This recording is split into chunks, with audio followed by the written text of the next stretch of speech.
بسم اللہ الرحمن الرحیم۔ السلام علیکم۔ روزانہ اسلامی واقعات سننے کے لیے اس چینل کو سبسکرائب کر دیں۔ سورت بنی اسرائیل تعارف اس سورت کی سب سے پہلی آیت ہی بتا رہی ہے کہ اس سورت کا نزول معراج مبارک کے واقعے کے بعد ہوا ہے۔ اگرچہ معراج کے واقعے کی ٹھیک تاریخ یقینی طور پر متعین کرنا مشکل ہے، لیکن زیادہ تر روایات کا رجحان اس طرف ہے کہ یہ عظیم واقعہ آپ صلی اللہ علیہ وسلم کی بعثت کے 10 سال بعد اور ہجرت سے 3 سال پہلے پیش آیا تھا۔ اس وقت تک اسلام کی دعوت کا پیغام نہ صرف عرب کے بت پرستوں تک بلکہ یہودیوں اور عیسائیوں تک بھی پہنچ چکا تھا۔ اس صورت میں معراج کے غیر معمولی واقعے کا حوالہ دے کر آپ صلی اللہ علیہ وسلم کی رسالت کا ناقابل انکار ثبوت فراہم کر دیا گیا ہے۔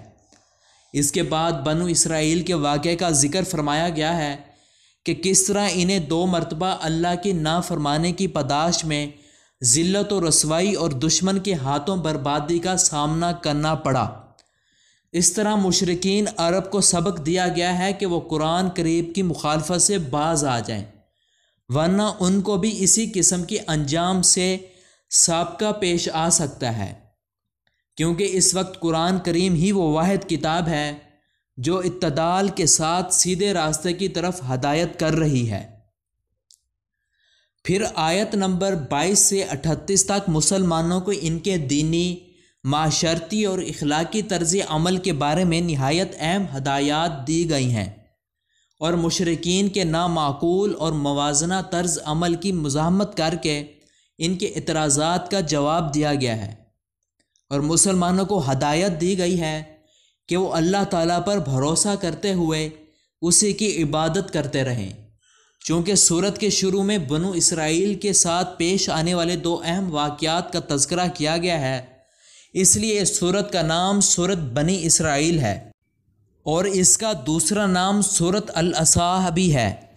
عصا سفر معراج کو اور خاص طور پر اس سفر کے اس حصے کو کہا جاتا ہے جس میں آپ صلی اللہ علیہ وسلم کو مسجد حرام سے بیت المقدس تک لے جایا گیا۔